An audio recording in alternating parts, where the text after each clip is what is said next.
बिस्मिल्लाहिर्रहमानिर्रहीम। अभी एक दोस्त ने एक लिस्ट सेंड की कि ज़िला शेखुपुरा की टिकटें जो हैं वो चेंज हो गई हैं। तो मैं बताता हूँ, ये मलक मोहम्मद इकबाल साहब हैं जो पीटीआई छोड़ चुके हैं और तहरीक इंसाफ से इन्होंने अलहदगी इख्तियार कर ली थी।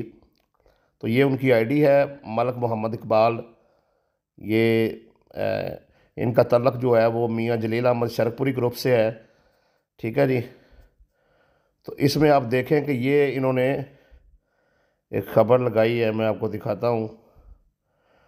ये इन्होंने ख़ुद को जो है वो ख़ुद ही टिकट जारी कर दी है, ये एक फ़ेक बनवा के। जी, शेखुपुरा 38 और 39 की भी चेंज कर दी है, और ये 40 की किसी ताहर अली नाम के बंदे को दे दी है, 39 की सुल्तान महमूद को, और पीपी 138 की अपने आप को टिकट जो है इन्होंने खुद ही जारी कर दी है। ठीक है जी। तो ये इस तरीके से ये इन्होंने पहले ये बना के लगाया। तो इस तरह की ये फ़ेक पोस्टें बनवा रहे हैं, इसकी कुछ हकीकत नहीं है।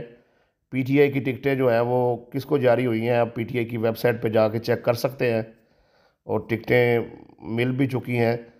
टिकटें इस तरह से हैं कि NA 114 हाजी अली असगर मंडा, PP 138 अबू ज़र मकसूद चद्दड़, 39 एजाज हुसैन भट्टी, और PP 140 में जो है वो टिकट अवैस उमर विरक को जारी किया गया। और ये सारा फेक न्यूज़ है।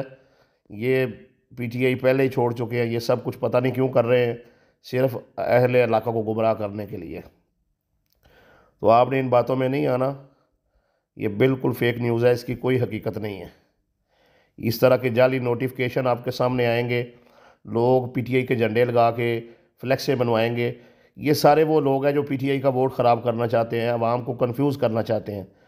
तो अगर आप पढ़े लिखे नहीं हैं तो अपने इलाके से किसी पढ़े लिखे बंदे से पूछ सकते हैं, वो आपको वेबसाइट पे जाके चेक करा देगा कि टिकट किसको जारी हुआ है। तो हमारे हल्के के टिकट तो क्लियर हो चुके हैं, मैंने पहले भी तफसील आपको बता दी है कि किस किस को मिला है। तो ये फेक न्यूज़ है, इसका हकीकत से कुछ तल्लक नहीं है।